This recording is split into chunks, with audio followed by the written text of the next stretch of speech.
So, I don't know who, in the sound of my voice, needs to hear what I have to say today, but I feel very strongly that someone does, myself included.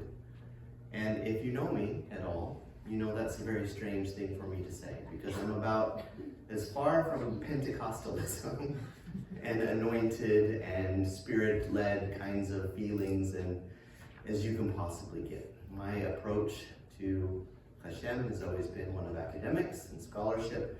So for me to feel impressed that someone needs to hear this is an interesting thing. So I'll leave it to you to decide. Maybe nobody does. Maybe I just had some indigestion. But nevertheless, I felt like I needed to say that. So from Vayeshev to the end of the book of Bereshit, we read the story of Yosef and his brothers. From the very beginning, we are plunged into a drama of sibling rivalry that seems destined to end in tragedy. Remember that they had invented sibling rivalry all the way back in the garden, right? All the elements of an impending tragedy are there, and it begins with ominous parental favoritism. Yaakov loved Yosef more than his other sons. The Torah says this was because Avinu, he had been born to him in his old age. But we also know it was because Yosef was the first son of his beloved Rachel, who had been infertile for many years. Yaakov gave this favoritism a visible symbol, the richly ornamented robe or colorful garment that he commissioned for him. The mere sight of this coat served as constant provocation to his brothers. In addition, there were the bad reports that Yosef brought to his father about half-brothers, the children of the handmaids. And by the fourth verse in chapter 37 of the Parsha, we descend even further and we read the following. When his brothers saw that their father loved him more than any of them, they hated him. Velo yachlu dobro leshalom. So what is the meaning of that last phrase? Velo yachlu dobro leshalom. Here are some of the standard translations. I'd be curious to see what yours say. They could not speak a kind word to him, or they could not speak peacefully to him. They could not speak to him on friendly terms. The Hebrew construction here is a bit strange. Literally, it means they could not speak him to peace. What does that mean? Let us look at the clues elsewhere in Scripture. A command that we read in Vayikra 19:17, I think is very illuminating here. It says, "You shall not hate your brother in your heart. You shall surely reprimand your neighbor and not bear sin because of him." This is how Maimonides interprets the command as it relates to interpersonal relations. When a person sins against another, the injured party should not hate the offender and keep silent. It is his duty to inform the offender and say to him, "Why did you do this to me? Why did you sin against me in this matter?" If the offender repents and pleads for forgiveness, he should be forgiven. The point of all this is simple.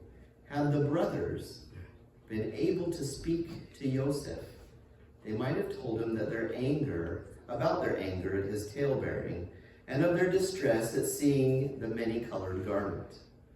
They might have spoken frankly about their sense of humiliation in the way that their father favored Rachel over their mother Leah, a favoritism that was now being carried through into a second generation. Yosef might have come to understand their feelings. It might have made him more modest, or at least more thoughtful. But lo yachlu dobro leshalom, they simply could not bring themselves to speak. Lo tisna et achicha b'levavecha. You shall not hate your brother in your heart. Those who hate tend to hide their hate deep within their heart. We have here an instance of one of the Torah's great insights, that conversation is a form of conflict resolution, whereas the breakdown of speech is often a prelude to violent revenge.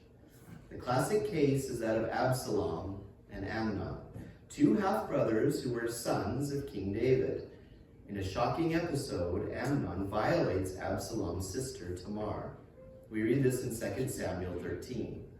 Tamar put ashes on her head and tore the ornate tunic that she wore. She put her hand to her head and went off, weeping as she went. And Absalom, her brother, said to her, "Has your brother Amnon been with you?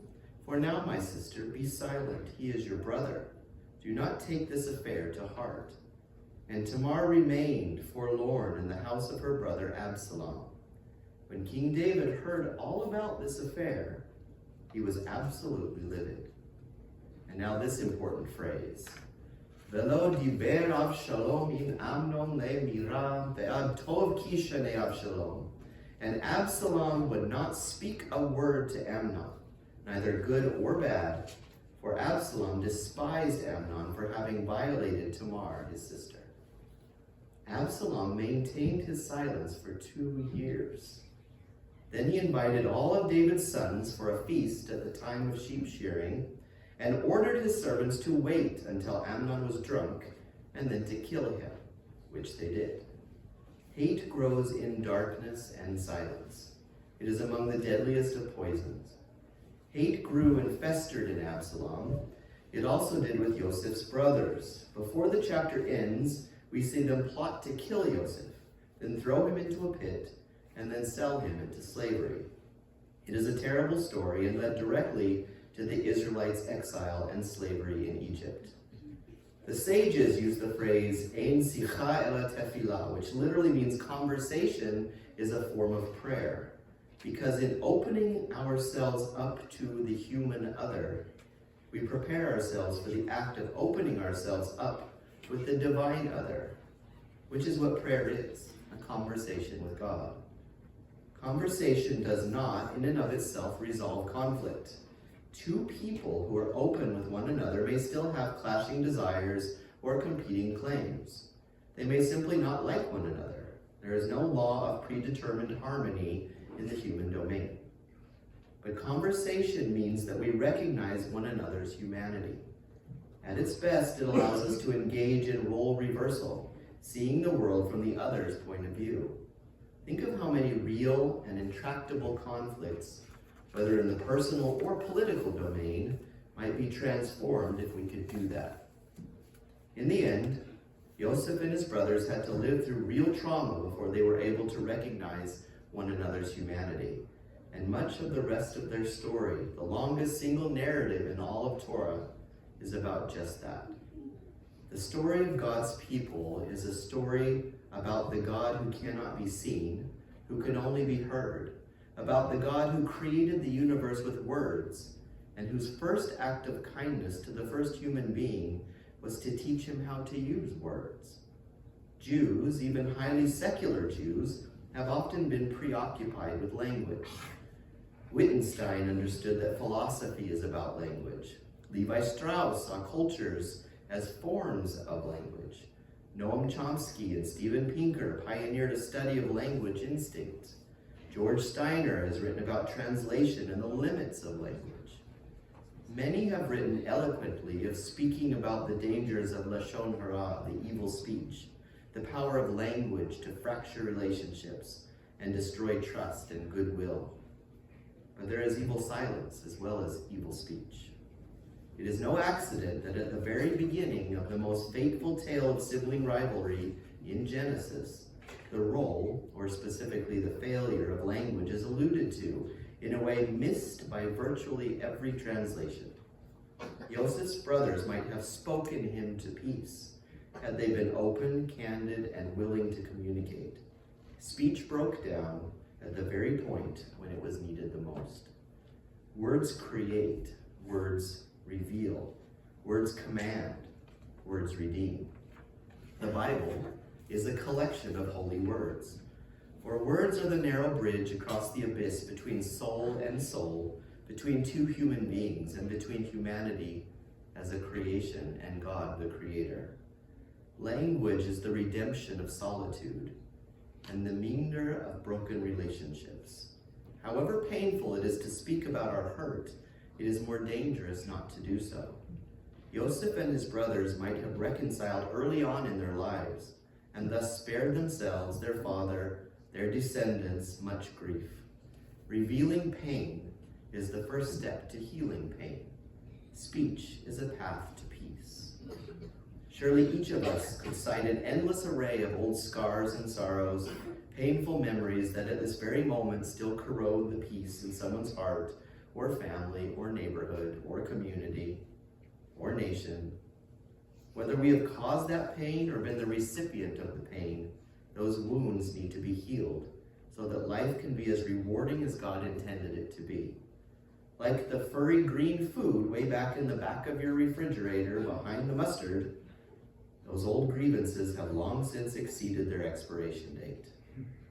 Please do not give precious space in your soul to them any longer.